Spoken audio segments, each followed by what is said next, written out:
अस्सलाम वालेकुम दोस्तों। करंट अफेयर लेक्चर के वरी एक दफ़ो ॿीहर शुरू था कयूं। समीना बेग खां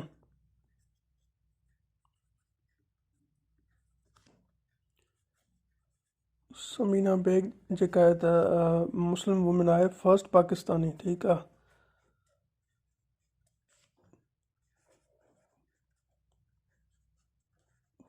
फर्स्ट पाकिस्तानी वुमेन जंहिं जेको आहे त केटू खे समिट कयो आहे। ठीकु आहे। समित केटू माना जंहिं क्लाइम कयो आहे समित केटू। हाणे केटू छा आहे? केटू जेको आहे त सेकंड हाईएस्ट माउंटेन आहे। ठीकु आहे। ही फैक्ट्स ज़रूरु यादि कजो। सेकंड हाईएस्ट माउंटेन आहे। ठीकु आहे। ऐं उन खां पोइ ही समीना बेग फर्स्ट आहे ऐं सेकंड ते जेका आहे त उहा आहे नायला कियानी, यानी सेम डे ते ही हैपनिंग थी। ऐं ॿई जेके आहिनि त पाकिस्तानी आहिनि। ठीकु आहे। समीना बेग फर्स्ट पाकिस्तानी वुमेन जंहिं केटू खे समिट कयो, ऐं मुस्लिम बि। ऐं नायला कियानी जेका आहे त उहा आहे सेकंड वुमेन थो लिखां, जीअं तव्हां भुलिजो न। ठीकु आहे। फर्स्ट वुमेन केरु आहे? पाकिस्तानी समीना बेग। सेकंड केरु आहे? नायला कियानी जंहिं कंहिंखे समिट कयो आहे? केटू खे। केटू जेको आहे सेकंड हाईएस्ट माउंटेन आहे। ठीकु आहे। उनखां पोइ जेको आहे त WHO 23 जुलाई ते हिकिड़ी ॿी वार्निंग ॾिनी आहे, वर्ल्ड हेल्थ ऑर्गेनाइज़ेशन। ठीकु आहे।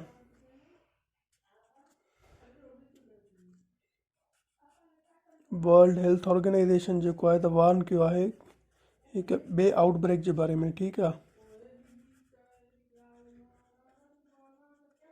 आउटब्रेक जी मिसाल असांखे डिज़ीज़ खे चऊं त अचानक वधी वञे। ठीकु आहे। ठीकु आहे। कंहिं बि डिज़ीज़ खे चवंदासीं जेका तेज़ी सां स्प्रेड थिए। ठीकु आहे। कंहिंजे बारे में वॉर्न कयो आहे? उहो आहे मंकी पॉक्स जे बारे में। हे मां पहिरियां बि तव्हांखे पढ़ाए चुको आहियां। मंकी पॉक्स किथां शुरू थियो? हे शुरू थियो हुयो अफ्रीका मां। ठीकु आहे। हाणे टोटल एक्टिव केस हिन जा घणा आहिनि मंकी पॉक्स जा पूरी दुनिया में? उहे आहिनि 16,000। ठीकु आहे। केतिरनि मुल्कनि में?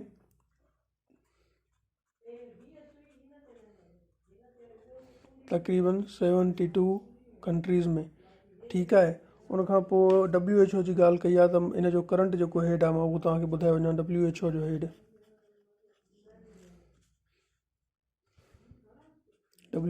जेको आहे उहो आहे टेड्रोस अडैनम। करंट हिन जो WHO जो हेड आहे। ठीकु आहे। उनखां पोइ वरी हिकु थर्ड पॉइंट ते असां अचूं था, जेका तमामु घणी इंपॉर्टेंट आहे त सिंध गवर्नमेंट जेको आहे त उहा सिंध प्रोविंस पहिरियों प्रोविंस आहे जंहिं सिंध प्रोविंस पहिरियों प्रोविंस आहे फर्स्ट जंहिं इंट्रोड्यूस कयो आहे छा? ई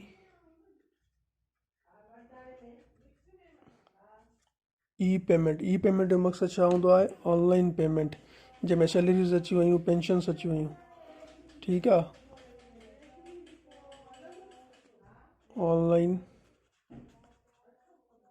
ऑनलाइन पेमेंट। ठीकु आहे। हाणे ॻाल्हायूं था गेम्स जे बारे में। त जेके एशियन गेम्स आहिनि, लास्ट टाइम चाइना में छा थियो? ओलंपिक गेम थी, तव्हांखे यादि हूंदो। ठीकु आहे। जंहिंमें ex prime minister Imran Khan visit कई। हाणे ही एशियन गेम्स आहिनि जेके 2023 जूं कहिड़े स्टेट में यानी कंट्री में थींदियूं?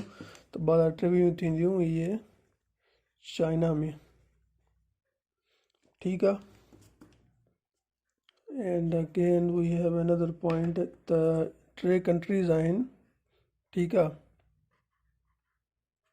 शॉर्ट में थो लिखां मां। उज़्बेकिस्तान, अफ़गानिस्तान ऐं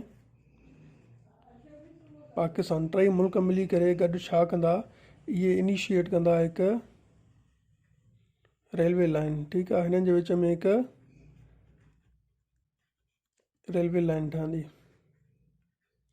ठीकु आहे। सून माना जेको आहे न टिनी मुल्कनि जे विच में उज़्बेकिस्तान अफ़गानिस्तान पाकिस्तान जे विच में हिकु रेलवे लाइन मटीरियलाइज़ कई वेंदी।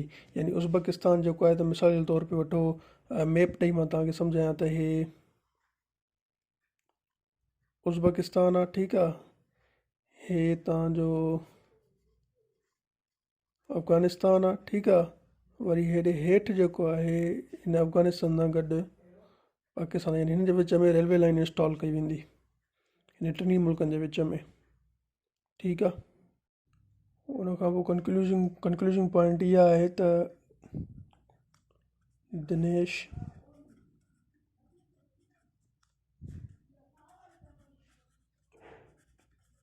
गुणवर्धना इलेक्टेड जेको आहे त प्राइम मिनिस्टर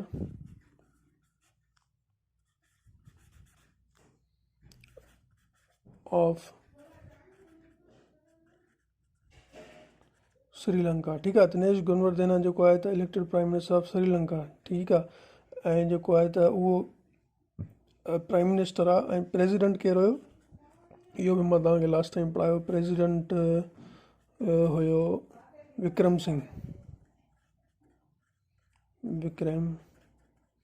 सिंह जेको आहे त उहो प्रेसिडेंट हुयो। ऐं प्राइम मिनिस्टर जेको आहे त श्रीलंका जो उहो आहे दिनेश गुणवर्धना, ठीकु आहे।